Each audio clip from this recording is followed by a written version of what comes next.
Benvenuti al Dubai Exhibition Center di Expo 2020, benvenuti ai corregionali pordenonesi nel mondo che sono qui presenti in sala con noi e benvenuti anche a tutti coloro che ci ascoltano in diretta.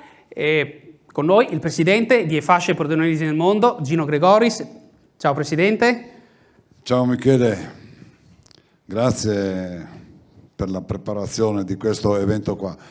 Buonasera a tutti, un caro saluto in particolare a tutti gli amici che ci seguiranno e ci stanno seguendo da tutto il mondo praticamente, dove abbiamo attivi i nostri segretariati che potranno poi anche rivedere le interviste di questa sera, il momento di questa sera nei nostri canali social, no? Che vi abbiamo più volte menzionato.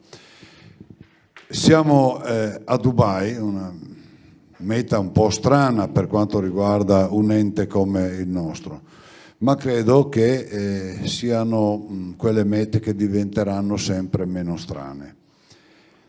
Il progetto nasce poco meno di 2 anni fa.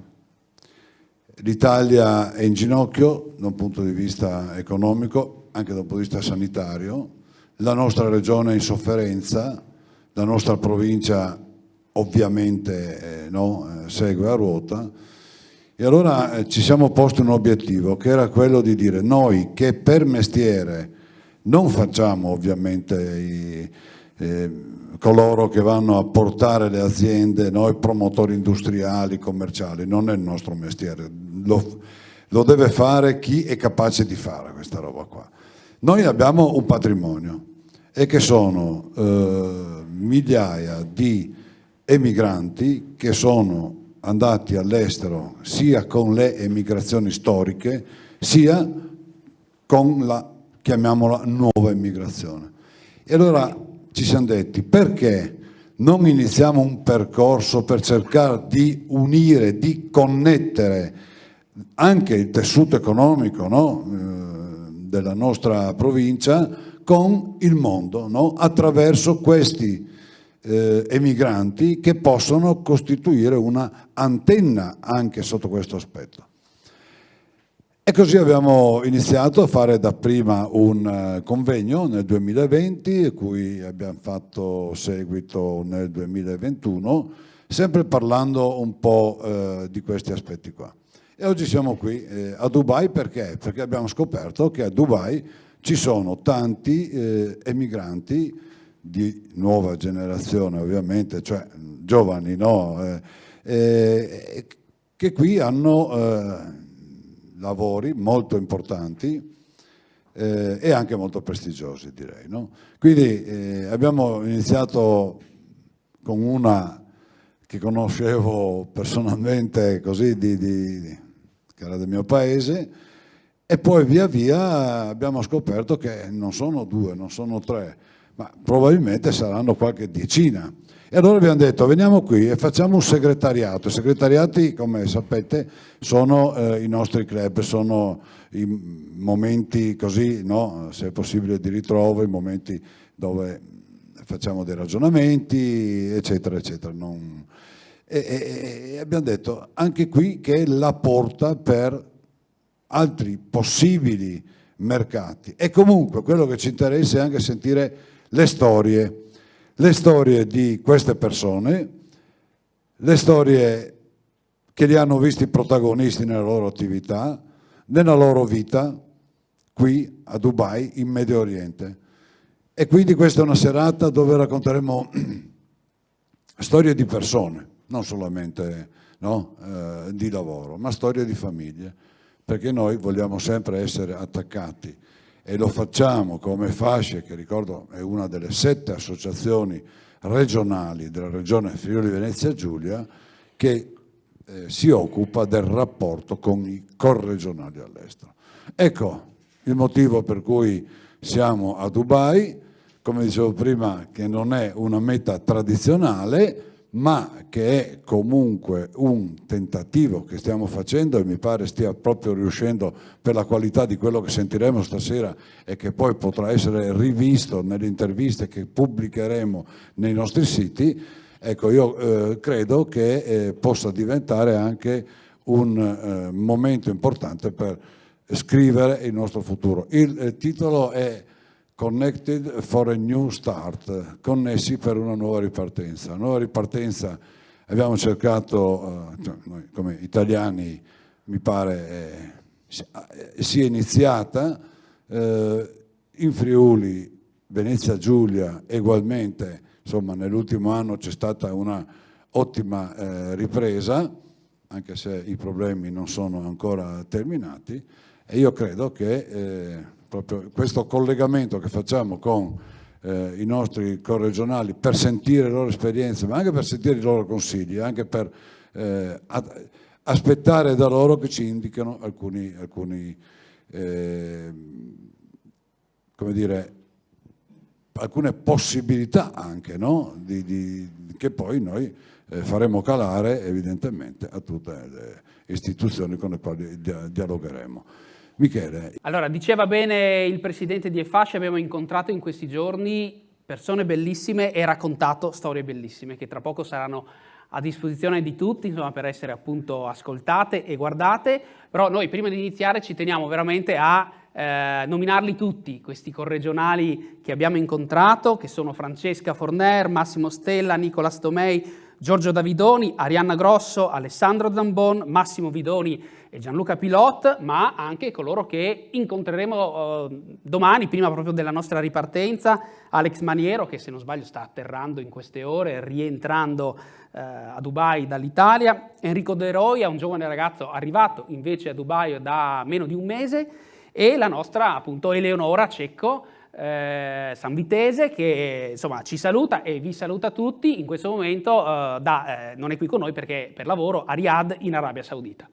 E quindi insomma, se siete d'accordo, io direi di iniziare la nostra chiacchierata per ripercorrere un po' il fil rouge delle vostre storie e soprattutto per in qualche modo, permettetemi tra virgolette, sfruttare le vostre bellissime storie professionali e personali anche appunto per il nostro territorio, che è ancora il vostro territorio, in qualche modo, del Friuli Venezia Giulia. E quindi vorrei avere qui con me Francesca, Massimo, Stella, Nicolas e Giorgio Davidoni.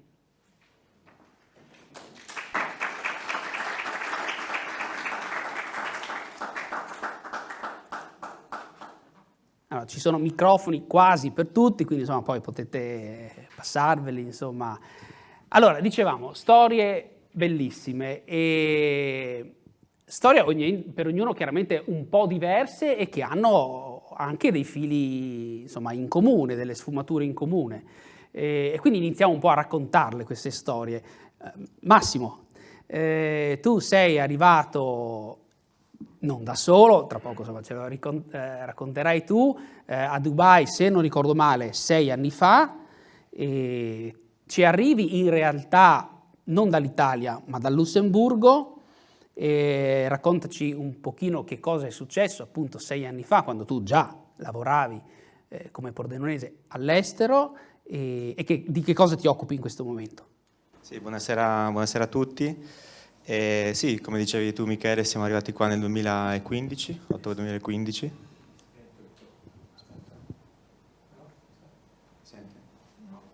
Ok.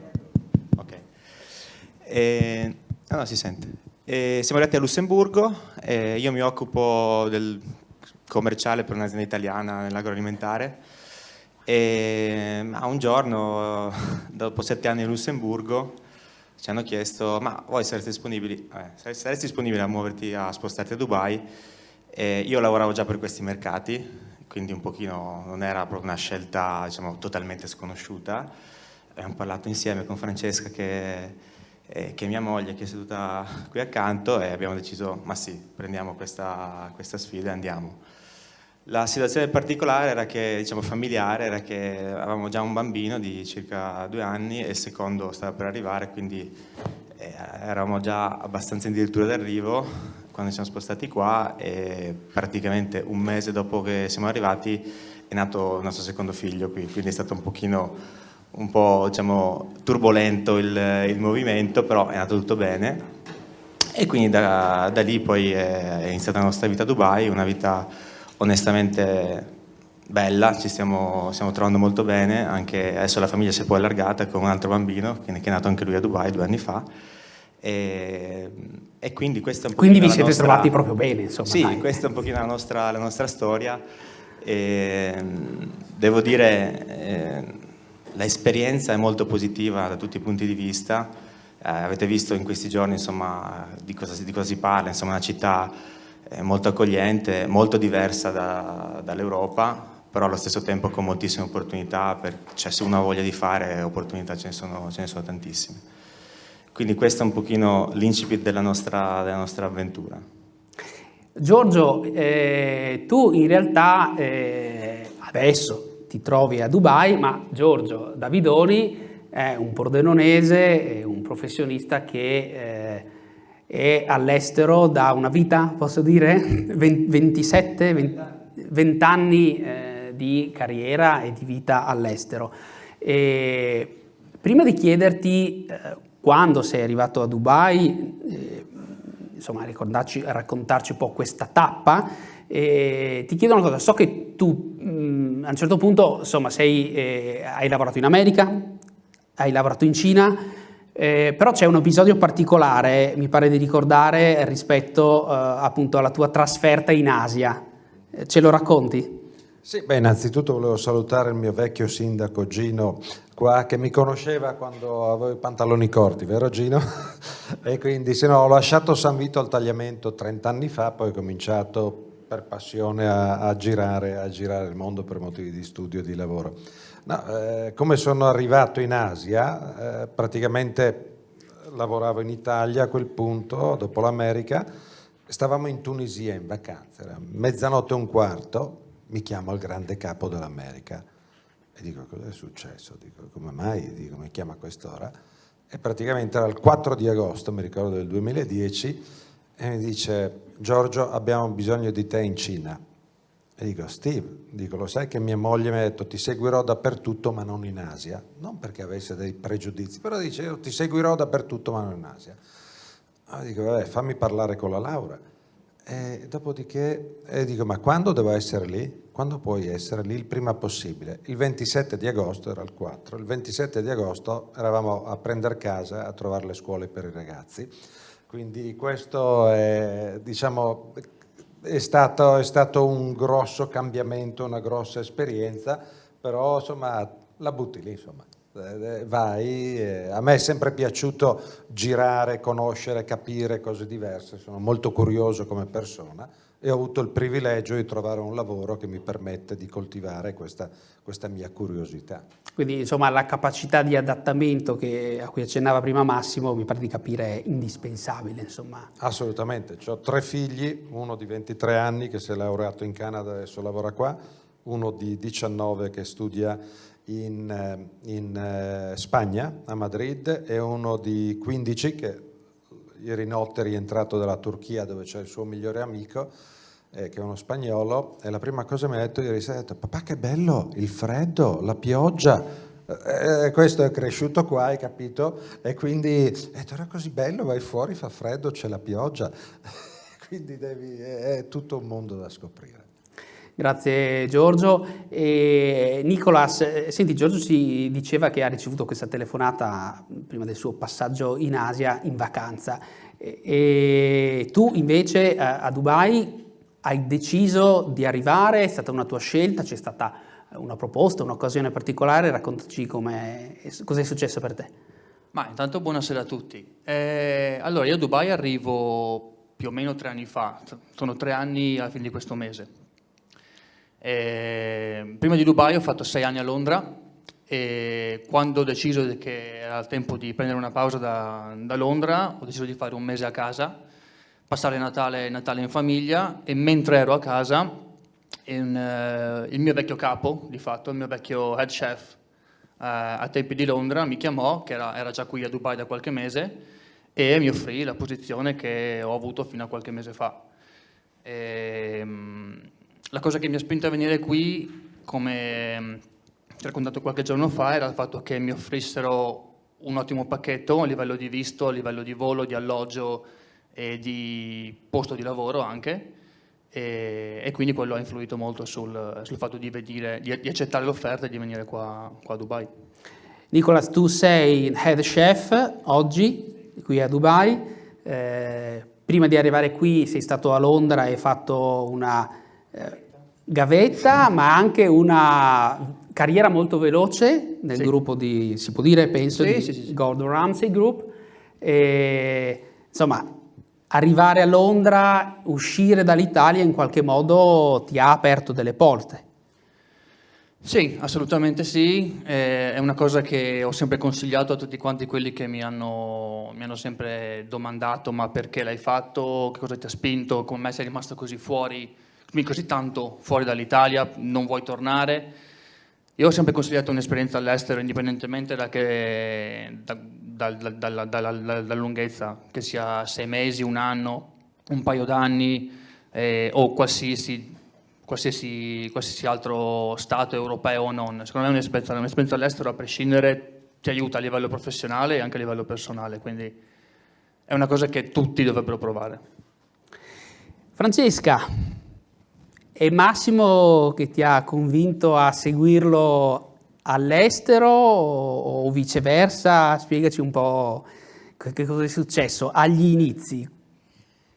Ma diciamo che non è che abbia avuto una gran scelta, nel senso, se lo volevo pordenonese sto marito me lo dovevo tenere stretto e quindi lui è partito, poi in realtà non è proprio così. Noi ci conosciamo dalla fine dell'università, ci siamo incontrati ad una festa di laurea a Udine, poi ci siamo frequentati un'estate e poi lui è partito a fare un progetto Leonardo ancora ai tempi dell'università e poi nel frattempo io sposo la filosofia di Nicolas, quindi se hai un'opportunità di andare all'estero anche solo per un piccolo periodo, secondo me merita. Soprattutto la nostra generazione è stata la generazione dell'Europa unita, quindi l'Europa, una dimensione europea, vedere cosa c'è fuori dall'Italia. E questa cosa ci ha portato in un modo un po' incosciente ad accettare un'opportunità, la sua opportunità di lavoro, quindi da Milano a Lussemburgo, e io l'ho seguito in realtà un anno dopo, con una scelta posata. Abbiamo fatto un anno a distanza, poi le cose insomma, a livello proprio personale funzionavano, la possibilità di andare all'estero, di seguirlo, di raggiungerlo in Lussemburgo a quel tempo e quindi poi di imparare una lingua nuova, di vivere un'esperienza diversa, di vedere un po' come reinventarsi il proprio mestiere, la propria vita al di fuori è stata una cosa che mi ha affascinato.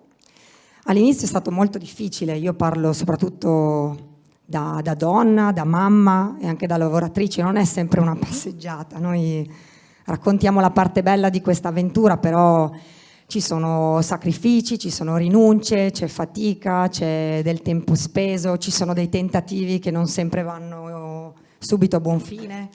Quindi l'adattamento iniziale, prima in Lussemburgo e anche qui a Dubai, non è, in entrambe le situazioni non sono state delle passeggiate. Sempre facili, certo. Poi in questo caso, per quanto mi riguarda, io sono anche mamma, sono arrivata qui, ho avuto un bimbo appena arrivati e il primo anno è stato veramente impegnativo. Eroica questa mamma, eroica. No, incosciente. Però insomma, dopo 6 anni ci siamo adattati, abbiamo ampliato le nostre conoscenze, le nostre prospettive, abbiamo nuovi desideri, cerchiamo di affrontare le cose di tutti i giorni, che poi in realtà sono cose molto pratiche, molto quotidiane, ma con un temperamento abbastanza positivo. Furlan e dove se si può si fa e se non si può si fa lo stesso e niente, poi piano piano abbiamo imparato, almeno per quanto riguarda me e Massimo, ad adattarci ad un ritmo di vita che è ovviamente molto diverso. Insomma, tutti voi avete visto in questi giorni, è una città che non si ferma mai, che ha un ritmo elevato dove insomma ci devi provare, però questa cosa è ancora affascinante. Allora, fino a quando ci affascinerà e fino a quando ci renderà curiosi ed entusiasta, penso che varrà la pena di di continuare e di trasmettere ai nostri bimbi, per noi, insomma noi ne abbiamo 3, i valori di casa, ma nello stesso tempo il fascino di vivere in una dimensione internazionale, quindi in un'ottica di mondo aperto. Francesca, raccontaci in una battuta anche di che cosa ti occupi tu adesso a Dubai. Hai una laurea in scienze motorie, esperienza anche nell'organizzazione di eventi. Come ti sei reinventata nuovamente, rimessa in gioco anche qui a Dubai?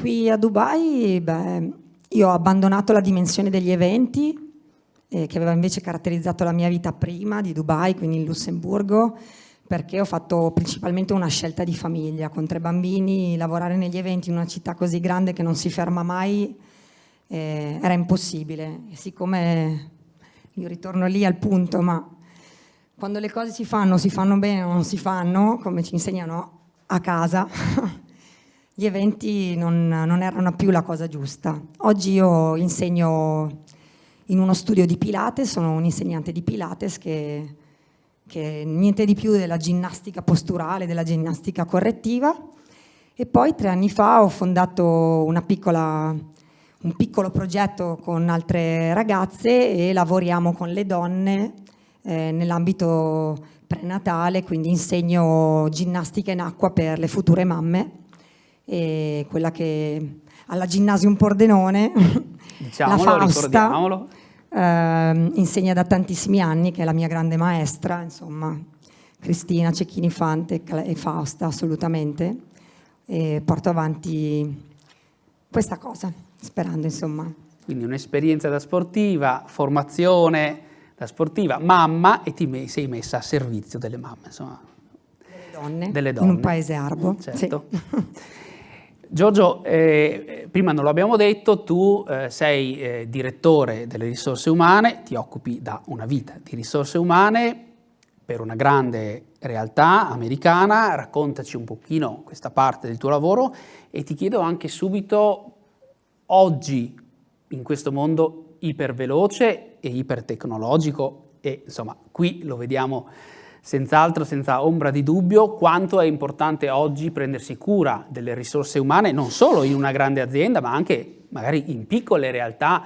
Sappiamo che il Friuli Venezia Giulia è terra di family business, quindi di realtà anche medio-piccole. Quanto è importante prendersi cura appunto delle risorse umane? Assolutamente. Allora, quando uno dice direttore del personale, cominci subito a guardarlo così, dice, ah, è quello là. No. La cosa più importante, se partiamo dalle botteghe artigiane o delle piccole anche aziende che ci sono in Friuli, nel nord-est, tutto parte da avere le persone giuste, avere un buon rapporto con i dipendenti. Che tu ne abbia 2 o 200.000, tutto passa dalle persone, perché ognuno di noi, quando va in un negozio, le scarpe, queste scarpe le trovi in vari negozi, perché vai in quel negozio e non in quello? Perché quando entri c'è il commesso, la commessa che ti conosce, dice guarda che sono arrivate le scarpe che ti piacciono.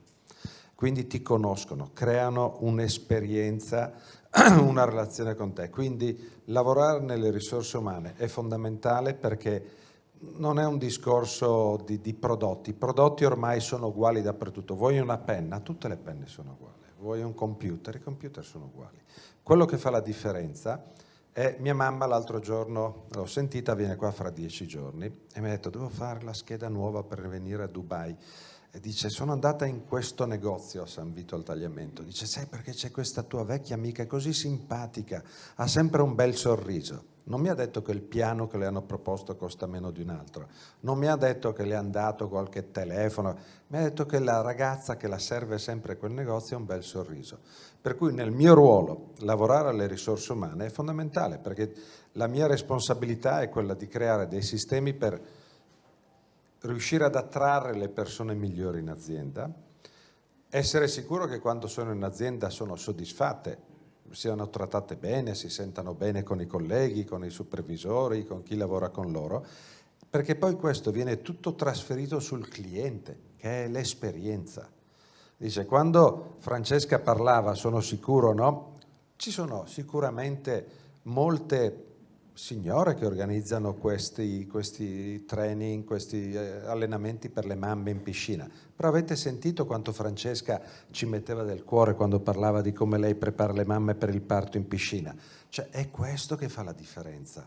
Non avere un allenatore qualsiasi, è la passione, il sorriso, mi permetto Francesca di citarti perché vedevo la passione che mettevi, e quindi nel mio lavoro e l'abilità in qualsiasi cosa ne facciamo di riuscire a trovare la persona giusta che ti trasmette un'emozione, ti trasmette un qualcosa che va oltre, ripeto, il prodotto che può vendere. Quindi per me è un privilegio lavorare nelle risorse umane. Devo dire che ogni tanto non è facile, perché soprattutto il business ogni tanto va su, ogni tanto va giù, e quindi però alla fine devi sempre cercare di trattare le persone con rispetto.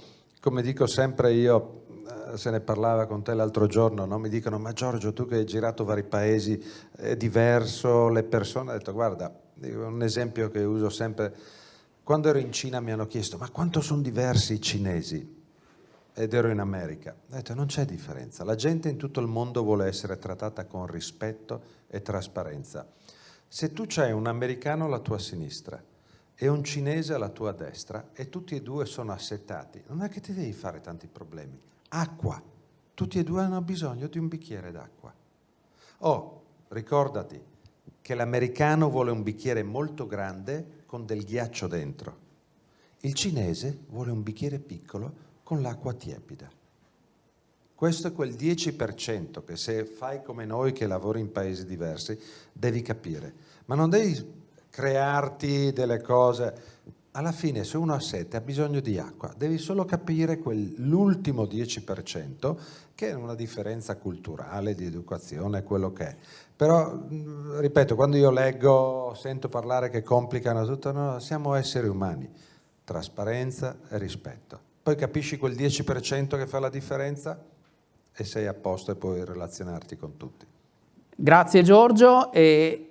Nicolas, a te chiedo di aiutarci in qualche modo a entrare in questo tema importante per noi in Friuli Venezia Giulia, che è il tema della ripartenza, e in qualche modo anche di aiutarci un po' a capire che cosa possiamo fare nel nostro territorio per innovarci, per migliorare in base alla vostra esperienza. E parto da te per un motivo preciso. Tu sei giovane, però abbiamo visto con una bella e già importante, veloce carriera nella gastronomia, nella cucina. E uno dice, insomma, un giovane italiano sta facendo questa bellissima carriera, un cuoco italiano all'estero. Allora, la domanda provocatoria è: non avresti potuto fare questa carriera in Italia? E se sì, perché sei andato all'estero? E se la risposta, come a me dal tuo sguardo, io temo non sia estremamente affermativa in questo senso, che cosa manca diciamo al nostro territorio, al pordenonese, che tu comunque conosci molto bene, perché un giovane, e noi di pordenonesi nel tuo settore ne conosciamo più di uno, che sono all'estero, stanno facendo bellissime carriere o hanno fatto bellissime carriere, possano in qualche modo pensare magari un giorno di ritornare, magari di aprire un loro posto, un loro locale, o comunque di fare una carriera anche in Italia? Beh, allora sicuramente, rispondendo alla tua domanda, se fossi rimasto in Italia e avessi avuto questa carriera come l'ho avuta al momento, non posso dirle sì o no con sicurezza, perché chiaramente non c'è non posso saperlo. Pensiero personale, probabilmente no, o almeno non così in fretta come si è sviluppata nei primi anni, soprattutto londinesi. E ti ho fatto l'esempio l'altro giorno di alcuni miei ex compagni di scuola. In 20 di noi, finita la scuola, forse 15 hanno trovato effettivamente lavoro dopo l'eventuale stagione al mare, che alla fine fanno tutti, e di questi 15 dopo un paio d'anni siamo rimasti 3-4 a fare quello che avevamo studiato di fatto.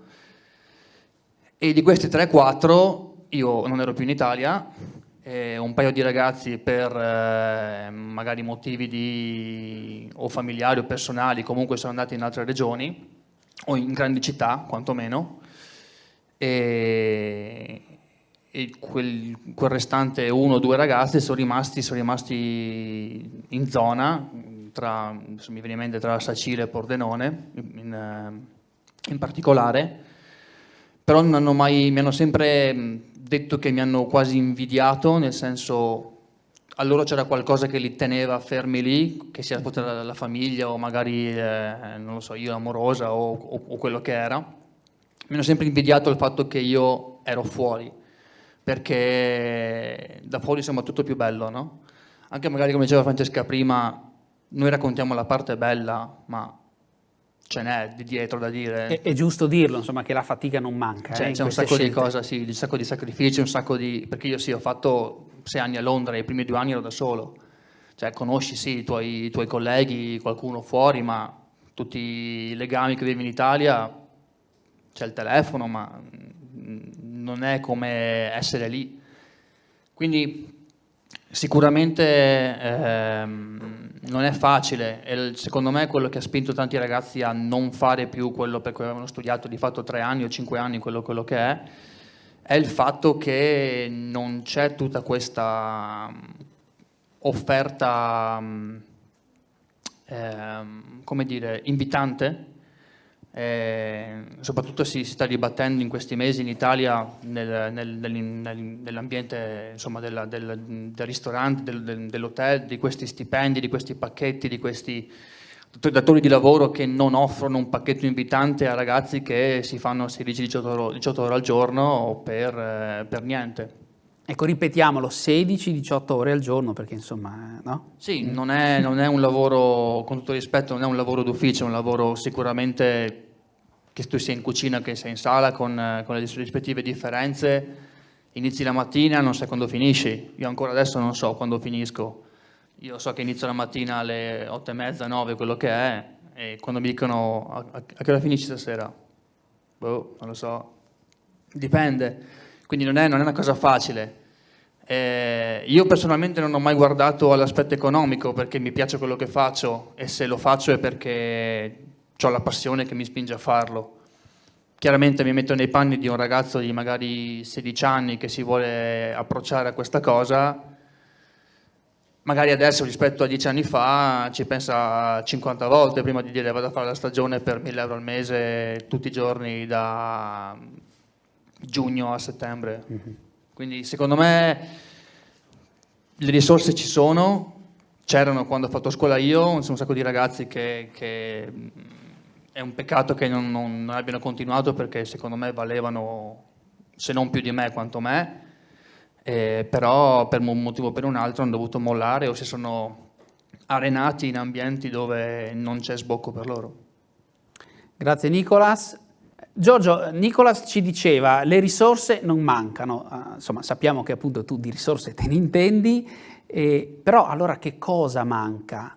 Che cosa manca all'Italia, che cosa manca al Friuli Venezia Giulia? So che è una domanda insomma un po' macro, se così si può dire, però in questi giorni per esempio durante le interviste molti di voi ci hanno detto l'essere italiani, l'essere friulani, la friulanità in qualche modo in realtà ci ha dato dei vantaggi in termini di tenacia, perseveranza, problem solving, però allora che cosa tu vorresti dall'Italia che accadesse perché una ripartenza, uno sviluppo, un'innovazione siano concreti, reali?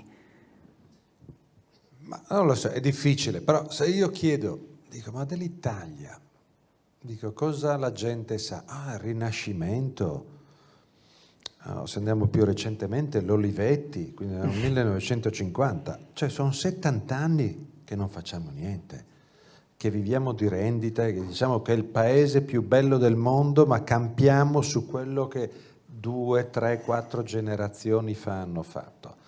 Quello che secondo me manca all'Italia è questa cosa di spingere avanti, di pensare in maniera prospettica. Immaginatevi, Dubai è stata creata in mezzo al deserto. E uno dice, beh certo, hanno fatto tutti i palazzi con tutta la sabbia. No, aspetta, la sabbia di qua non va bene per fare il cemento. Tutta la sabbia che viene usata per costruire qua viene dall'Australia. Cioè questi a un certo punto hanno deciso di creare un mondo diverso e la sabbia la vanno a prendere ancora adesso in Australia. Penso che noi in Friuli, se pensiamo solo a Zanussi, Zoppas, pensiamo a Borghi, a Varese, cioè nel dopoguerra ci sono stati degli imprenditori che per vari motivi hanno avuto ok, quali sono gli ultimi imprenditori nati 10 anni fa o 5 anni fa in Friuli? Cioè c'è qualcosa che non lo so, ripeto, non sono in grado di giudicare se è un problema delle istituzioni, se è un problema delle persone italiane, ma si è spenta questa spinta propulsiva, questa capacità che poi una cosa mi dà molto fastidio dell'Italia, che vi dice no, ma è colpa dei politici. Dico, ma i politici chi sono? Vengono da Marte? No, sono italiani. Quindi siamo noi come paese che probabilmente ci siamo un attimino seduti sugli allori, abbiamo detto abbiamo una grande storia, abbiamo avuto delle grandi... Ecco, secondo me questo è la cosa, e penso che se guardo me stesso con la barba bianca è una responsabilità mia, perché tornando ai ragazzi che erano a scuola con lui, siamo noi delle generazioni, diciamo, più grandi che dovremmo creare questo substrato, questa cosa, perché poi i ragazzi possano sognare e possano fare quello che ripeto, sono delle opportunità. Quindi secondo me è questa... bisogna provare a ripartire. Come friulano io sono molto fiero, perché abbiamo fatto grandi cose, ma ok, dopo Snyder chi è venuto? Cimolai, andiamo indietro e faccio nomi, non so se li posso fare di aziende. Beh, insomma, ricordiamolo pure che oggi l'abbiamo vista tutti incantati, questa meravigliosa cupola della piazza cosiddetta, insomma, dell'Expo, realizzata appunto dalla nostra, ne siamo orgogliosi, Cimolai. Sì, ma sono appunto tutte aziende che sono partite 50-60 anni fa.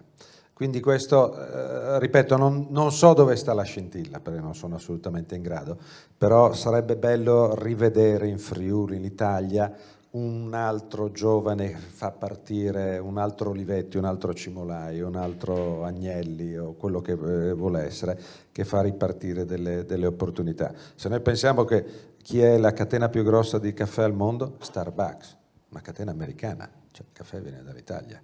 Cioè, la pizza, Napoli, Pizza Hut, un altro americano. Ecco, quindi perché ci siamo lasciati scappare queste opportunità? Ripeto, non lo so, però secondo me abbiamo perso la capacità di sognare. E proprio su questo, sui sogni, sui giovani e sul futuro, Massimo, chiedo a te, aiutaci tu, Massimo e Francesca, anche come famiglia, che cosa possiamo dire noi qui da pordenonesi nel mondo alle famiglie che vivono a Pordenone? Siete una giovane coppia, siete una giovane famiglia, insomma, per cambiare le cose lo sappiamo, ci vuole tempo, no? I cambiamenti non avvengono probabilmente nel giro di pochi anni e quindi le generazioni future sono importanti per il nostro territorio. I vostri figli stanno crescendo sicuramente cittadini del mondo in qualche modo. Dal tuo punto di vista, come oggi un giovane, una giovane coppia, una giovane famiglia potrebbe affrontare queste sfide dei loro figli che probabilmente andranno a fare un lavoro che oggi non esiste? Esatto, ne parlavamo l'altra sera, no? Ogni tanto parliamo anche con Francesca, ma chissà i nostri figli se andranno, cosa faranno, se andranno all'università o meno. Di la verità. Cosa? Diciamo, se non gli avremo mai tutti sti soldi per pagare la scuola per 3. No, ma alla fine diciamo, ecco, una cosa secondo me importantissima rispetto magari a come siamo cresciuti noi, no? Con il mito del pezzo di carta, eccetera, no? Adesso il mondo è cambiato. In realtà quello che vorremmo insegnare ai nostri figli è appunto quello di fare quello che veramente gli piace, la passione per cui sono dotati, che hanno talento e che soprattutto li fa stare bene. E penso che questa cosa qua sia la cosa più importante ed è un cambio culturale abbastanza importante, no? Perché comunque in alcune parti del mondo è già sviluppata diciamo, questo modo di pensare, da noi penso sia ancora un po' legato al fatto sì, devi studiare per prendere quella professione, eccetera, no?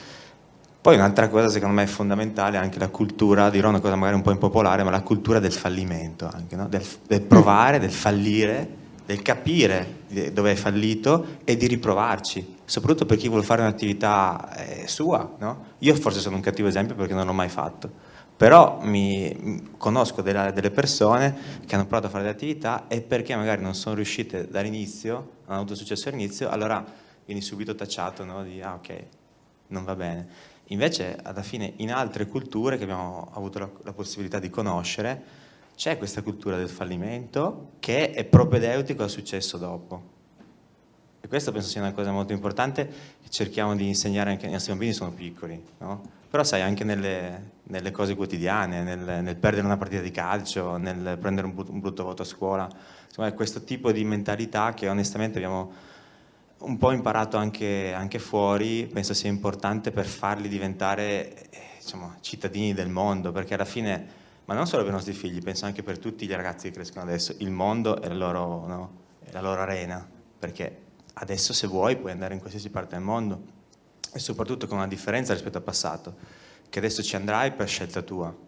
Diciamo, noi siamo, tra virgolette, privilegiati perché comunque abbiamo potuto scegliere, nel senso sia Nicolas, Francesca, Giorgio, tutti quanti, potevamo lavorare in Italia, però abbiamo deciso di fare qualcosa di diverso perché ci faceva arricchire, diciamo, sempre che poi con l'idea prima o poi di tornare, perché tutti quanti penso abbiamo poi l'idea di in qualche modo di rientrare, non sappiamo adesso, abbiamo un biglietto di sola andata, non sappiamo quando sarà quello del ritorno, però questi diciamo principi, ecco, secondo me ritengo che siano importanti da far passare anche ai nostri figli poi, non so se ci riusciremo. Ma... Grazie, e penso che questa visione come ente sia molto bello se riusciremo a portarla anche agli studenti, ai giovani del nostro territorio, del Friuli Venezia Giulia, no? Questa anche appunto idea, la cultura del fallimento e anche del cambiamento, no? A volte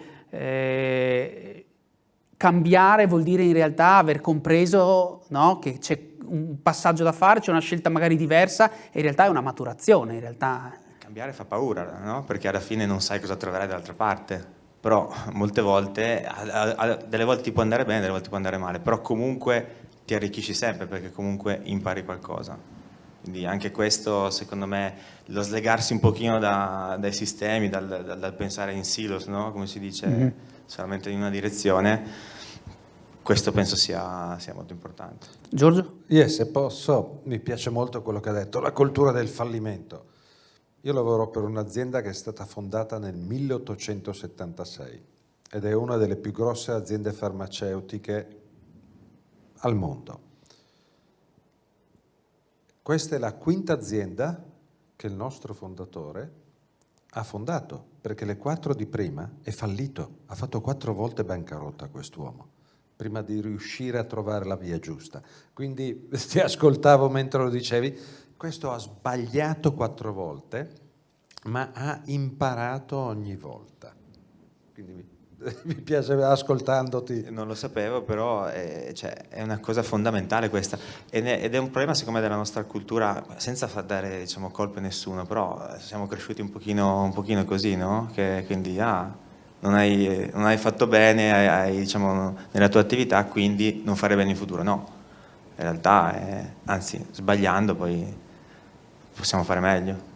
Grazie per questi insomma, spunti e stimoli veramente molto interessanti che non faremo cadere nel vuoto. Grazie a Francesca, Nicolas, Massimo e Giorgio. Non so se ci sono delle domande, delle curiosità. Sì, Luisa, la nostra vicepresidente, Luisa Forte, vieni, raggiungici. Ti passo io il microfono.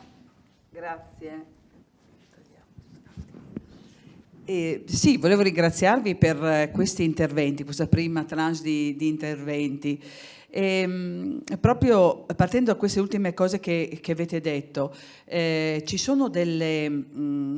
voi avete, tutti quanti voi avete valorizzato i valori da cui provenite, no? I valori di casa li ha chiamati Francesca, che mi è piaciuto tanto questa espressione, l'onestà, la trasparenza, la curiosità, il senso del dovere, dell'essere, che sono i valori tradizionali della nostra cultura, del nostro tempo, che tra l'altro mi domando ancora se oggi il nostro Friuli, la nostra Italia è ancora così come quella che ha cresciuto voi, me e noi qui.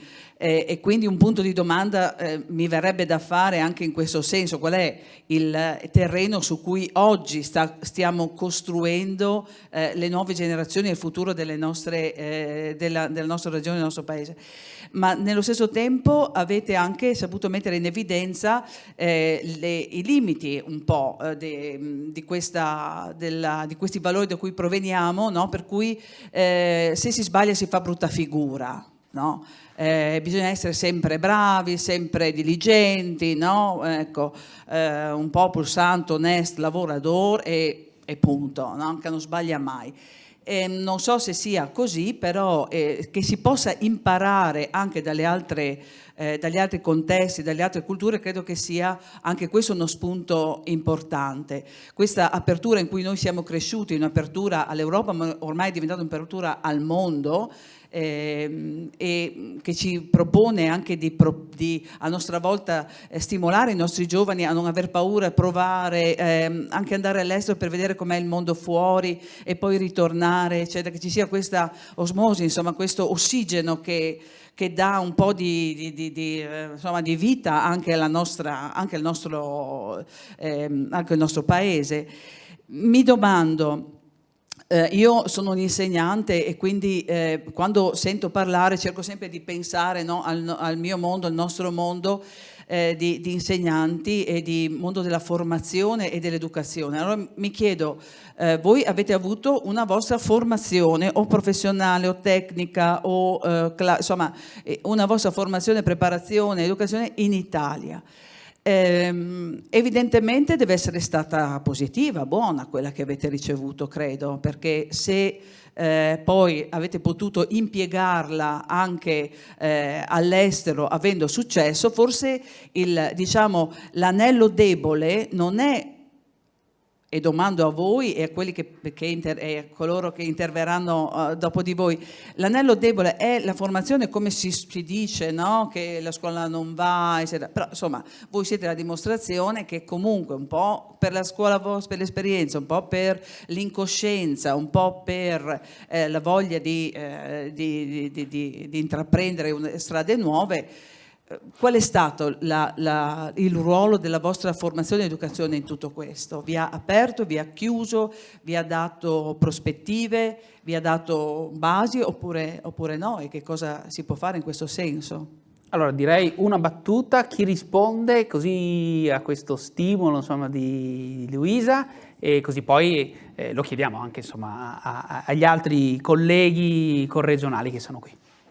Ma è una domanda estremamente interessante, potremmo aprire un'altra tavola rotonda su questo, però personalmente, ed è una mia personale opinione, penso che non sono i contenuti che mancano, cioè la qualità della nostra formazione è indiscussa, e negli anni ho avuto più volte l'occasione nel mio settore tecnico e non solo per quanto riguarda la parte tecnica, ma anche nel nostro temperamento, nel modo di essere, nell'educazione che abbiamo, italiana, europea. Ho avuto molto spesso il riscontro che la qualità, i contenuti ci sono. Quello che secondo me fa la differenza e che è diverso rispetto all'Italia è lo spazio che viene dato alla persona, è il modo con cui l'individuo viene visto e viene messo al centro dei progetti che poi ci troviamo a vivere tutti i giorni, che possono essere progetti di vita, di lavoro, dove poi dover creare del business o dover creare un network. È proprio lo spazio, è il fatto di poter credere un po' di più non solo nelle abilità proprio tecniche, ma anche in quelle abilità più interpersonali, la possibilità di dare spazio alle idee, di vedere cosa può succedere da un'idea, il prendere in considerazione, il dare valore ad un'idea senza denigrare, senza giudicare sin dall'inizio, proprio il dare lo spazio alla dimensione più sperimentale del progetto, che poi si traduce in un lavoro quotidiano o nella relazione tra le persone. Questa è la mia esperienza personale che vivo con i miei figli, ma anche nel mondo del lavoro, che ho vissuto in Lussemburgo e che vivo anche qui a Dubai. Io tutti i giorni sento di avere uno spazio all'interno del quale posso dire qualcosa e posso provare a fare qualcosa, al di là del risultato. E nel lungo termine, cosa che forse anche questo potrebbe essere un punto di dibattito, non guardare sempre il breve e il medio termine, ma cercare un attimo di costruire sul medio-lungo termine. A lungo termine, l'avere lo spazio di esprimersi, di ripetere, di creare, dà poi lo spazio alle persone di incontrarsi a livello proprio intellettuale, di esprimere contenuti, di dare forma a delle abilità tecniche, ed ecco che poi i progetti si concretizzano. Ecco che poi alla lunga puoi fare la differenza e magari alcune cose nascono e invece altre situazioni più concrete possono fare la differenza. Questa è la mia opinione. E idee e progettualità, adesso lo scopriremo subito, non mancano neanche ai vostri amici e colleghi che sono qui e che io invito a prendere il posto con noi: Arianna Grosso, Massimo Vidoni, The Truffleman, e scopriremo perché, Alessandro Zambon. Grazie. Allora, venite.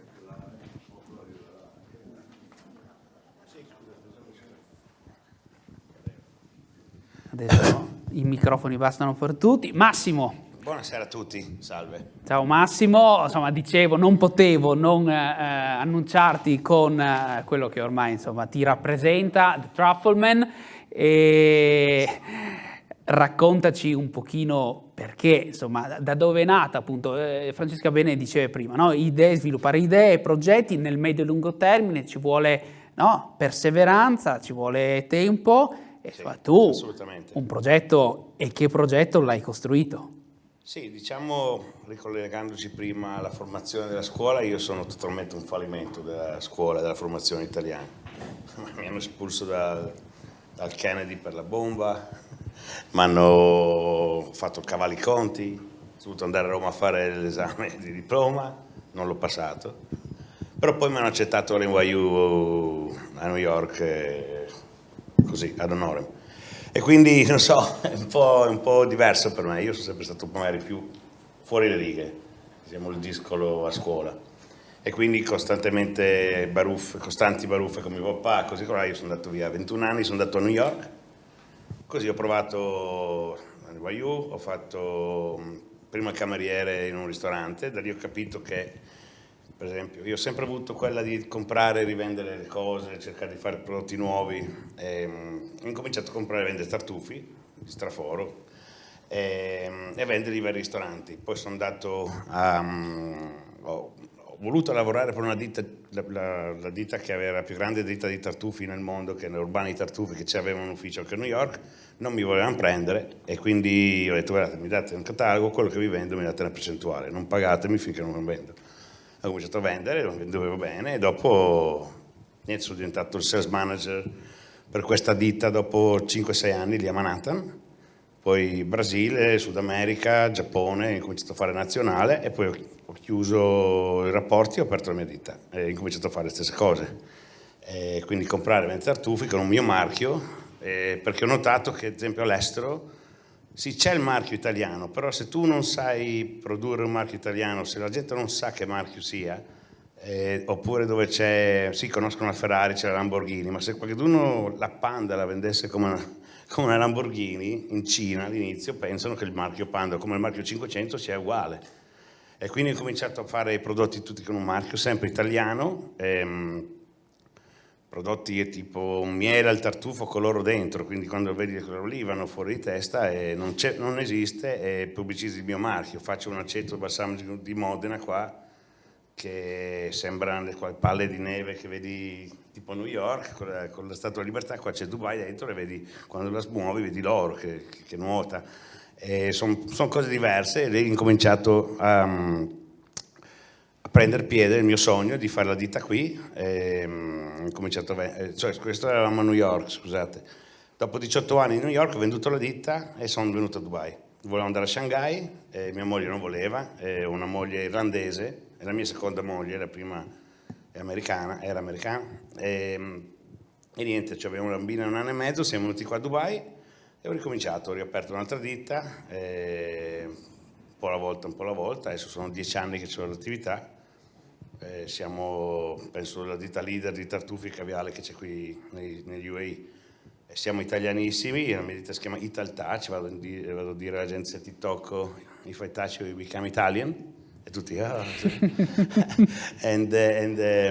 c'è una bella reputazione, prodotti di nicchia, prodotti buoni, e quello che mi ha insegnato mio papà, lavora duro, continuo, se bussi in una porta non si apre, bussa a quell'altra, se non riesci a entrare per la porta principale prova da dietro, da sopra, quasi come la tecnica dei ladri, però alla fine riesci ad arrivare alla cassaforte. Bam bam bam, persistente, tappeto, ho incominciato a vendere prodotti qui a Dubai, adesso vendo prodotti in Cina, Singapore, vendo in Saudi, vendo in Kuwait, ho diversi distributori, e niente, stiamo andando molto bene. Cosa c'è di diverso tra Dubai e magari l'Italia? È che qua la gente ti prova, come in America. Se io chiamo lo chef Nicolas che conosco, in Italia prima che un rappresentante possa andare a conoscere lo chef, lui avrà qualche contatto già che compra qualcheduno, l'amico dell'amico che gli ha passato. Ora che incomincio io a vendergli, o muore quell'altro oppure è molto difficile. A New York io potevo andare al Four Seasons, fare un appuntamento, questi qua sono i miei tartufi, questi sono i miei prodotti, ti guardano, fanno un meeting, a posto, se va meglio, se è meglio di quell'altro, via quell'altro e cominci tu. Cosa che in Italia non succederebbe mai, molto molto difficile per uno nuovo, oppure ti senti sbattere la porta così tante volte. Questa era l'opportunità, perché in America ho imparato quello. È vero che quello che dici, quello che fai a New York, if you do it in New York, if you make it here, you make it anywhere. Poi, avendo imparato l'inglese molto bene, anche se sempre la cadenza, però avendo una moglie americana, questa qua è irlandese, mia figlia parla inglese, riesco molto veloce a Hai dovuto comunicare. impararlo, hai dovuto per forza. No, per forza, ma poi mi è sempre piaciuto. E quindi un suggerimento che posso dare ai giovani, intanto prima cosa imparare le lingue, andate fuori dal nido, perché imparare le lingue è molto molto molto importante, perché così comunichi. Se non riesci a comunicare qualcosa con qualcuno ti cade proprio tutto. Cade tutto, no? Cioè, anche io vado matto per le ragazze, per trovare le morose per parlare inglese, cosa gli facevi capire? È una cinese, no? Quindi è una cosa che ti serviva, dopo che impari la solita vita che facevo a Pordenone. Io ho 53 anni, sono da 29 anni all'estero, e quindi sì, la mia vita era Papillon, Piancavallo, Lignano Pineta, neanche in giro, cioè quello lì era la vita fino a 17-18 anni. Ho sempre voluto vedere cosa c'era, andare fuori, viaggiare, ma era molto costoso. Cavolo, adesso che con 30 euro puoi andare in Irlanda, questi con i voli low cost e così, io non riuscirei a stare, se avessi un figlio o mia figlia, non saprei cosa dirgli, vuoi andare qua, vuoi andare là, ti tocca. E quindi l'esperienza ti viene facendotela, impari come tutti avranno fatto la loro gavetta, nessuno ti ha benedetto, diventi capo redazione o capo qualcosa, o come chef, se non hai in questo modo, in questo mondo nessuno te lo dà così, come una volta che ti metteva come capo ufficio, ti assumeva e facevi il figlio del boss o il raccomandato. È molto difficile all'estero avere queste raccomandazioni qua, a meno che non lavori per un'altra ditta italiana all'estero, magari forse. Quindi Massimo mi pare... No, ma è molto difficile qua, perché qua c'è una cosa tipo la meritocrazia, qua esiste veramente. Cioè io ce l'ho tra i miei ragazzi indiani che lavorano, il pakistano fa meglio della Filippina, gli passa davanti, la prossima settimana sarai tu il boss.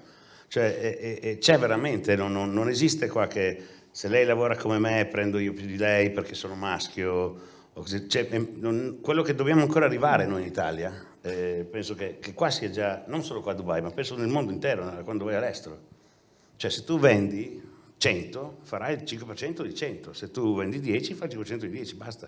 Se tu, è come lo chef qua, se alla fine del mese i conti funzionano, il suo food cost è tutto a posto, lui verrà premiato. Londra lavora per un gruppo dove continuano a aprire ristoranti qua e là, e se tra i più bravi chef andrà lui a fare le chef, ed è infatti è arrivato qua ed è nel gruppo. Se non lo fa, se non produceva numeri, se non riesce a fare, se non ha belle review, lui non ci andava, appunto. Non poteva chiamare chi vuole, il Papa a chiamare Gordon Ramsay e Jason Hunterton a dirgli metti lui come chef, non esiste. Scusate, Massimo, sono emozionato perché... se ho capito bene, un'idea per diventare un progetto vincente ha bisogno di, insomma, alcuni ingredienti che sono la tenacia, quindi insomma continuare a battere le porte, la qualità anche, perché tu insomma offri dei servizi, dei prodotti di altissima qualità, e in qualche modo anche un po' la differenziazione, cioè trovare quella famosa mucca viola di cui tanto si parla in ambito marketing, no? Quindi riuscire a differenziarsi. È tutta una combinazione, ci sono tante cose, cioè, non è che uno si inventa le cose così. Secondo me c'è una combinazione poi di tutto che ti spinge quando sei all'estero, perché ti devi un po' arrangiare e capire le cose, però devi anche fare qualcosa, cioè inutile che mi metto a fare sedie più cheap dei cinesi, più belle, come fai? Ormai il mondo è veloce, io parlo con amici miei della moda, è un vestito di Prada che magari un designer italiano ci mette a farlo un tot, dopo 10 minuti gli fanno 3 foto, è già fuori in un'altra parte del mondo. Però il marchio funziona, quello funziona, la gente ha creato il marchio, qua magari l'italiano sta a spellucciare l'euro di qua di là, però poi viene a Dubai, fa la fila a Louis Vuitton e si compra 40.000 euro di borsa. Quindi non capisci se è perché fanno da pecora, se è perché tipo pecoroni vanno a comprare le cose o perché è uno status symbol. Però è quello io noto tanto con gli italiani. Gli italiani non compreranno mai tartufo da me qua. Mai, ce ne avrò 2 su 5.000 clienti, perché il pensiero, ma il tartufo me lo vado a comprare ad Alba, figurati se me lo compro, è così. Insomma, poi grazie Massimo, e ricordiamolo anche che tra l'altro tu ad Alba sei stato di recente proprio insignito. Mi hanno fatto un cavaliere del tartufo e il vino di Alba la settimana scorsa. Una bella soddisfazione. Una nuova licenza che farà contento mio papà, e anch'io sono un fiero, sì. Bene. Arianna, senti, tu, Arianna Grosso, Casarsese, ricordiamolo, insomma, in realtà anche tu, giovane, però di cultura e di estero, insomma, ne hai vissute già parecchie, e oggi sei qui a Dubai, direttrice di una galleria d'arte, e adesso io ti chiedo di raccontarci un pochino le tue esperienze all'estero, che sono state in realtà molto importanti fin da giovane, e anche di ricordarci e raccontarci che cos'è H Project, per cui lavori adesso. Ok, grazie intanto anche dell'invito.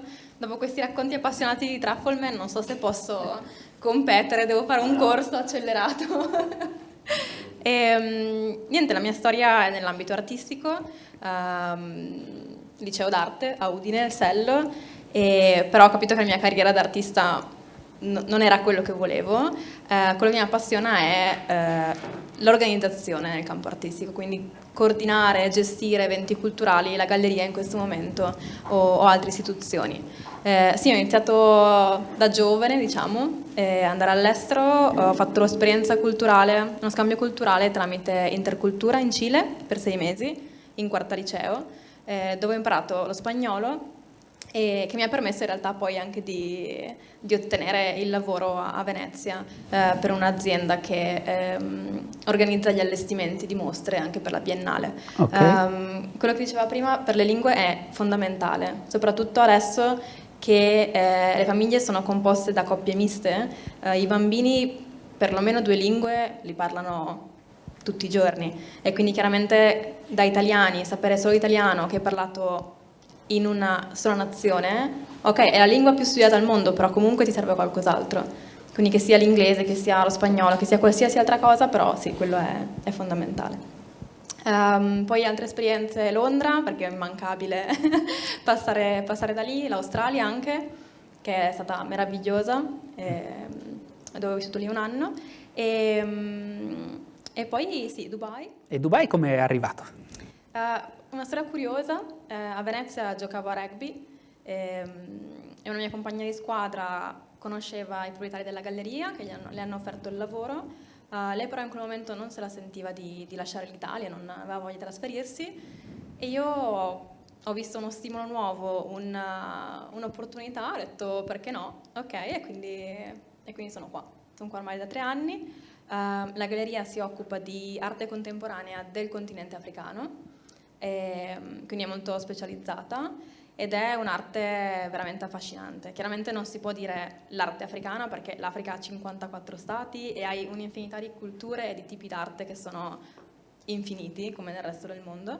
È uno stimolo costante, quello sì, ed è quello che mi piace, il fatto di poter vivere di cultura, vivere di arte e organizzare tutto quello che ci sta dietro, quindi il contatto con gli artisti, il contatto con i clienti, qualsiasi aspetto insomma, dell'organizzazione. Senti, ti anticipo la domanda che poi ti farò così ti prepari. No, non sto scherzando, però, insomma, prima a Nicolas insomma, chiedevo un po' questo aspetto, no, della cucina italiana, insomma, un cuoco italiano che fa carriera all'estero, tu ti occupi di arte, e, insomma, arte e Italia direi che insomma, sono due parole che vanno a braccetto da secoli, lo ricordava anche prima Giorgio, quindi insomma, ti chiederò anche di aiutarci a capire cosa può fare oggi l'Italia e il nostro territorio anche da questo punto di vista, ma insomma entrambi avete parlato dell'importanza delle lingue, giuro non l'avevamo preparata prima, e qui abbiamo Alessandro Zambon che insomma sulle lingue e sull'essere cittadino del mondo in realtà ha giocato insomma, una leva importante per sviluppare la tua carriera. Di certo non ho giocato né sull'arte né sulla cucina, visto che sono un disastro in entrambi. Però ho avuto la spinta fin da giovane a conoscere il mondo, ad andare ad esplorare il mondo. Da dove è arrivata questa spinta? Ma dai genitori, dalla famiglia, senza dubbio. E il papà ha vissuto per sempre, per motivi di lavoro, all'estero o era in costante viaggio, preparazione di una valigia, rientrava, mollava una e ne prendeva l'altra. Forse ti chiediamo, vedo dalla regia, di avvicinare un pochino il microfono. Ecco, si sente meglio? Ok, perfetto. Grazie. E questa spinta, questa voglia, questo desiderio della famiglia, per me e mia sorella, abbiamo avuto un percorso esattamente identico, ci hanno spinto fin dai primissimi anni, quindi non appena l'età anagrafica ce lo consentiva, di andare all'estero da soli o quantomeno non accompagnati da loro, non in vacanza, con altri italiani a imparare le lingue, con i classici... Quindi primo viaggio a che età? A 13 anni, primo viaggio a 13 anni. Da solo? Da solo, con gente che non conoscevo, ma presso una famiglia in Inghilterra, nel nord disperso dell'Inghilterra, freddo, sebbene fosse estate, ma mi ricordo tanto freddo, in casa e fuori, pioggia ovviamente. Un ricordo indelebile è rimasto. Molto, non a caso sono finito a Dubai, mi sto ancora asciugando le ossa dall'umidità presa allora. E appunto dai 13 anni in poi, tutte le estati, arrivava giugno, quindi arrivava questa voglia, questo desiderio di passare l'estate con gli amici, tra i già citati Lignano, Bibbione o nei nostri monti. Invece a me toccava fare la valigia, partire e andare al Regno Unito, in Spagna, come diceva anche, ho avuto la stessa fortuna di andare in Australia, ho fatto un semestre di studi là, all'inizio visto un po' come un'imposizione, appunto perché data l'immaturità e il desiderio di passare il periodo estivo con i soliti amici, dopodiché è arrivato il piacere da andare all'estero. La scoperta, il piacere, il desiderio, dopo è diventato proprio mio, l'ho fatto mio, e da là c'è stata proprio la scintilla, e non appena avuto la possibilità ho iniziato a fare io, a organizzarmi io i miei viaggi, e dal periodo universitario in poi è stato un continuo ping pong da destra a sinistra, da est a ovest, e culminato adesso qua a Dubai. Quindi questo background all'estero, di viaggi, di esperienze, questa anche voglia della scoperta, in realtà l'hai sfruttata per costruire la tua carriera. Raccontaci un attimino adesso di che cosa ti occupi. Adesso mi occupo di project management per un gruppo di assicurazioni tedesco. Abbiamo una filiale locale qui a Dubai e nello specifico mi occupo di assicurazioni mediche, quindi nel contesto salute, e più precisamente di sviluppo e vendita di un software per la gestione dei sinistri medici ad altri assicuratori. E proprio domani mattina ho un volo per Milano, dove vado a trovare i clienti dello stesso gruppo e finalmente si riapre la stagione dei viaggi anche per lavoro dopo questi 2 anni di innumerevoli ore. L'altro giorno provavo con un collega a calcolare quante ore abbiamo fatto di videoconference online, video, non video, per gestire il progetto su cui sto lavorando, il progetto che sto coordinando, e siamo sulle 1000 ore di videoconference Dubai-Milano, e abbiamo fatto di necessità Quindi sei contento in realtà di prendere un volo domani? Sono assolutamente contento, dopo ne approfitto anche per passare il periodo di Natale a casa con i cari. Mia sorella, anche lei espatriata, residente in Germania, rientra con la famiglia, con i nipotini, quindi c'è il ritrovo a Rovere d'Impiano, che rimane un po' il fulcro su cui è puntato il compasso, e da dove le nostre storie sono Senti, partite. una battuta: come ti trovi qui, insomma, a Dubai, nella penisola araba? Ma come si diceva prima, è una vita confortevole, è una vita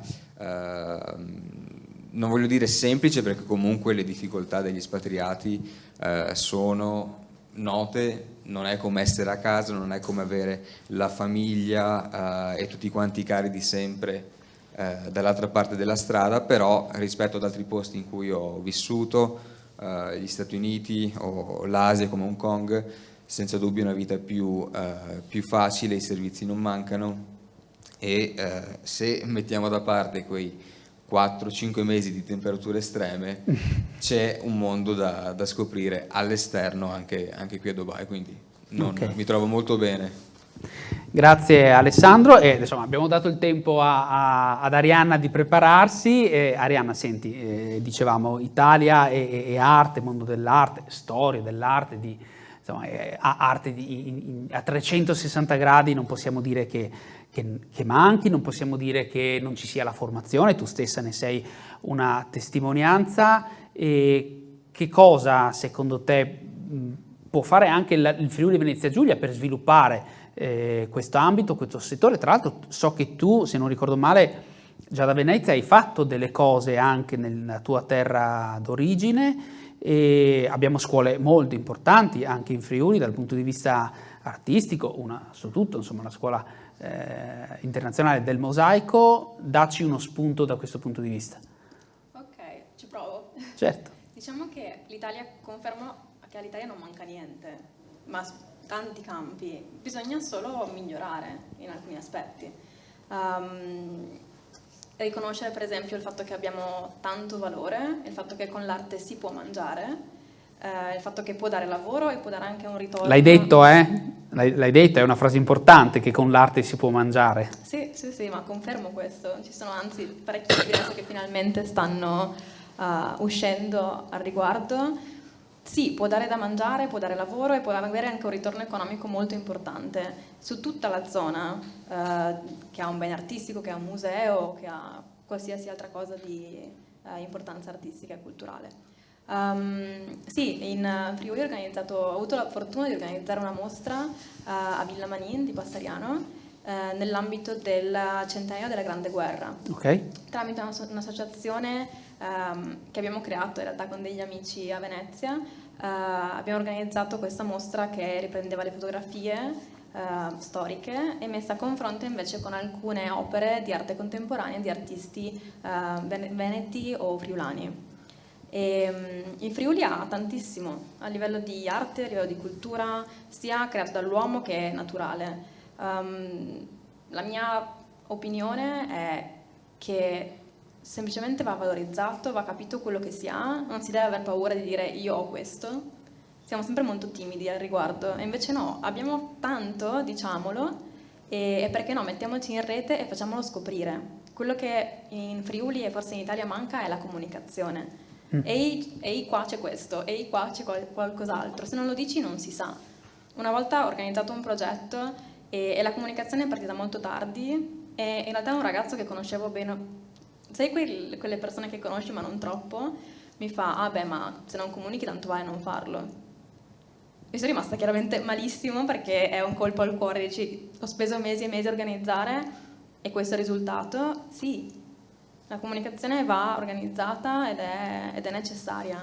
Far conoscere quello che abbiamo, che è tantissimo, è veramente infinito, perché non usarlo?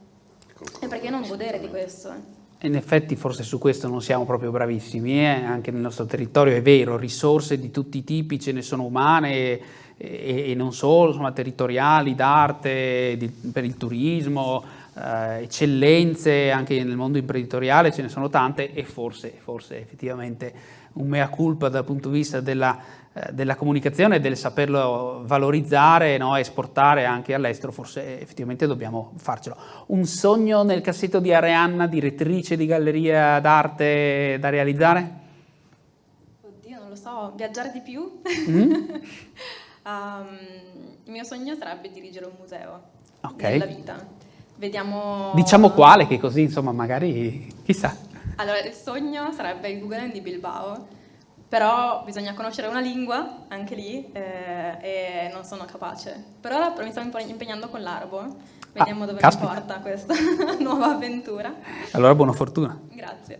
Alessandro, dicevamo, non mancano risorse, non mancano idee, insomma non manca la tenacia, ma ok, e allora che cosa manca? Insomma, aiutaci un po' anche tu a capire qualcosa che forse, insomma, su cui dobbiamo darci un po' una svegliata, possiamo anche dirlo, c'è un po' di chiusura, tu diciamo, sei cittadino del mondo, sei entrato in contatto con tantissime culture, aiutaci un po' a fare un passetto in avanti. Ma questo passetto in avanti si fa un po' seguendo il titolo della convention di questa sera.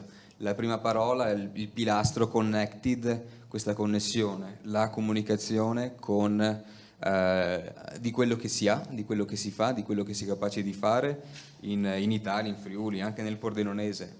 Le eccellenze ci sono, non mancano, noi magari le conosciamo, ma i nostri colleghi a New York, oltreoceano, in Asia le conoscono, riusciamo a connetterci con loro, a comunicare non solamente per altri fini, come diceva prima Massimo, ma è fondamentale anche quello, nel senso riusciamo a vendere quello che abbiamo, quindi un invito ai giovani come noi, o quelli che eravamo, visto che comunque i 30 anni li abbiamo passati. Insomma, su via. È quello di, peccherò di banalità, visto che l'abbiamo già detto prima, imparare le lingue è fondamentale, non si può al giorno d'oggi non conoscere, non l'inglese deve essere di default, bisogna conoscere altre lingue, potersi interfacciare con loro, conoscere le altre culture, come si diceva prima, sapere cosa vuole l'americano, cosa vuole il cinese, e se si riesce ad offrirlo in un linguaggio, nella loro lingua, quanto più a loro nota possibile, tanto meglio. Quindi questo è l'invito ai nostri giovani: andare, conoscere altre lingue, impararle, non necessariamente dopo fermarci come noi, se c'è l'occasione, se c'è la volontà, ben venga, se c'è il desiderio invece di rientrare nel territorio, di rimanere nel territorio, anche quello assolutamente da valorizzare, ma essere pronti a interfacciarsi con potenziali clienti, partner, ovunque, non solamente nel paesino di fronte, non solamente della stessa nazione, e dunque parlando una lingua comune, ma nel Middle East dove siamo oggi, nell'Asia estrema, nell'Australia, in America, essere pronti a trovare questo fondo comune, questo linguaggio comune con quante più persone possibili. Ok, quindi conoscenza delle lingue, delle culture, rispetto delle culture, non per forza per fare una carriera all'estero, ma anche per interfacciarsi dal Friuli Venezia Giulia con il mondo. Massimo, se oggi venisse da te un giovane del Friuli Venezia Giulia che ha un'idea brillante e vuole costruire la sua carriera, vuole lanciare una startup, tu insomma in tempi non sospetti sei partito, sì, hai lasciato la tua terra, hai creato qualcosa di importante. Anche all'estero ci sarebbero già più persone che solo per sfida, altre persone di successo, non hanno nessun problema quando pensano di vedere qualcosa che nasce così, vogliono essere partecipi. Io mi ricordo a New York, uno chef normale, anche che faceva lo chef in un ristorante, quando c'ha 6-7 avventori che sono contenti della cucina, non ha problemi a mettergli quei 100-200 mila euro a testa e incominciare ad aprire un ristorante per lui, perché tanto l'investimento è esentasse. Quindi se poi farà soldi pagherà tasse su quello che farà fare, se non fa soldi, amen. E quindi è un esploramento, la gente ti dà soldi, ci sono gli angel investor, in Italia non so quanti ne conoscete, in America è un dato di fatto, qui anche se c'hai un'idea buona, una startup, qualcosa, puoi avere accesso, purtroppo lo stanno facendo sempre all'estero, il fatto di comunicare, è vero, in America ti dicono se cade un albero in Canada che rumore fa, nessuno lo sa, in America se uno ha una startup lo viene a sapere in Italia quando già ha tirato su magari 100-200 milioni di dollari, prima ancora di partire. Quindi lì ti fanno capire quanto vale la comunicazione, perché se tu apri una ditta che come idea già uno comincia a mettere soldoni, cioè mio padre mi dà 3 milioni, non me li avrebbe dati se dicevo volevo aprire un caffè. Sei matto, New York, aprilo qua, parte il balposta, fai competizione. Però quello è una cosa, e lì è solo comunicazione. Il mondo va velocissimo adesso, i vari bitcoin, varie cose, anche troppo veloce. Però è solo quello che comunichi. Una volta c'erano le case discografiche, se tu eri Michael Jackson, se non ti pubblicizzavano non diventavi Michael Jackson. È la stessa cosa, adesso puoi diventare il tuo Michael Jackson. Quindi si apre un mondo, e parlando sono sicuro conosco ragazzi nuovi che hanno fatto Erasmus, così che già il comunicare con diverse culture ti apre la testa. Prova ad andare con una settimana in India, vedi che non è proprio come ti fanno vedere in televisione, così come New York, come l'America non è New York, Chicago e Las Vegas, perché vai in mezzo al Michigan, sembra essere in Polonia e non succede niente. Però sono tutte, vai in Cina, non è solo, in Cina sono realtà paurose, cioè io compro caviale in una ditta in Cina che è 3 volte più grande dell'Audi quando vai a vedere dove impacchettano il caviale, 3 volte la superficie dell'Audi, Audi è doppia la Fiat, quindi sono realtà paurose che poi capisci e dopo capisci quello che fanno e poi lo fanno veloce, perché se torno in Cina adesso dopo 4 anni, 5 anni già c'è mezza città in più. Noi non siamo abituati a quello, però noi siamo il popolo che ha il Colosseo, Milano, io l'altro giorno a Milano, quelle robe lì, parli dell'arte. Io mi ricordo, a Chicago c'è il museo di Al Capone, che ne so, quelle 3 cavalate, e ti fanno vedere quello dell'Egizio ed è pieno di gente. Anche, sono tutte cose, no, con l'arte. Tu sei qua nell'arte che viene dall'Africa, porca cacchio, cioè, sembra, se tu te lo dicevano quando avevi 15 anni, non avevi gente, ti leggeva la mano e tiravi un... No? È vero, non è una cosa normale, nel senso, non c'è una scuola, cosa studi? No. Sono robe che impari, io vendo tartufi, caviale, non è che vado...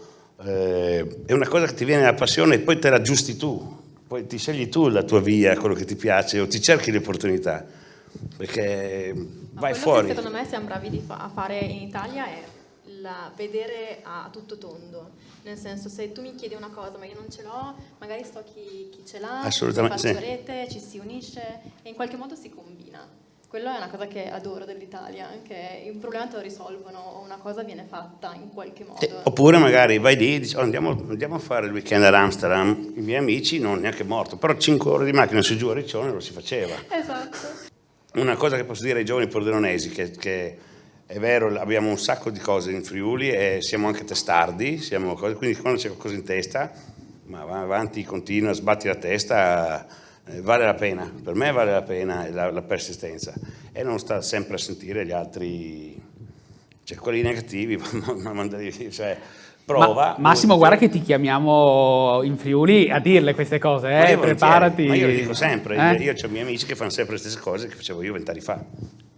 Magari hanno qualche figlio, così adesso che i figli sono via, continuano a fare le stesse cose, cioè non vedo, tante volte certi sono fenomenali, altri sono ancora bloccati come, ma come faccio, come fai? Non so, io vedo qua, non so, oggi mi ha fatto il colloquio uno che mi fa, guarda, poi così devo sposarmi tra 2 mesi perché devo andare via, qua di solito devi accumulare le ferie prima che poterle chiedere, cioè, cosa dovevi dare? Mi devo sposare. No, fa vedere una foto, non so ancora chi è, però i miei... Cioè, qua c'è culture che sono fuori di testa. Se tu pensi che ci sono in India, ti arrangiano il matrimonio, quell'altro che crede, non so che ballottini, non so che roba, il fumo dove va... Cioè, quando hai a che fare con questa gente, però ti livelli, tutto il giorno sei insieme a fare lo stesso business. E se non comunichi, però non comunichi, o se non sei... quell'extra, non so, Nicolas è uno chef, quanti avrà? 6 differenti nazionalità, uno che non può toccare il maiale, quell'altro che non può, cioè se ci pensi devi metterlo insieme e fare colla, il collante ti viene capendo le culture diverse, in più, oltre che parlare, che è quello che diceva Giorgio. Visione, idee, perseveranza nei propri progetti, nei propri sogni, conoscenza e rispetto delle culture, credo che insomma ne abbiamo di materiale su cui riflettere. Allora io direi siamo arrivati alla conclusione, ringrazio Alessandro, Arianna, Grazie, The Truffleman, Massimo, e chiedo a tutti gli altri compagni corregionali di raggiungerci di nuovo qui, venite pure tutti, insieme ovviamente a Gino Gregoris, il presidente di EFASCE, e Luisa Forte, la nostra vicepresidente, per un saluto insomma, finale tutti insieme. Presidente, Luisa, non so se volete fare giusto l'ultimissima battuta, un microfono lo recuperiamo qui. Chi di voi due? Presidente. Ma, come dicevo all'inizio, è stata un'esperienza questa qui molto, molto, molto, molto bella, molto gratificante, perché abbiamo sentito storie. Alcune ci somigliano, le storie sono tutte diverse. E tutto è partito, lo dicevo anche recentemente ad un convegno che abbiamo fatto in Fiera Pordenone, tutto parte sempre da un obiettivo, tutto parte da un sogno, perché senza quello qualcuno sarebbe a Procia, qualcuno sarebbe a San Vito Tagliamento, qualcuno sarebbe, non so, a Casarsa, tutti saremmo, no? Ma quando si crede in se stessi e ai sogni, si prende il treno, si prende l'aereo, si prende quello che c'è e si gestisce anche la famiglia all'estero, però bisogna avere una spinta forte. Grazie a tutti, un saluto dal Dubai Exhibition Center e un grazie soprattutto ai nostri pordenonesi nel mondo. Grazie ancora. Grazie.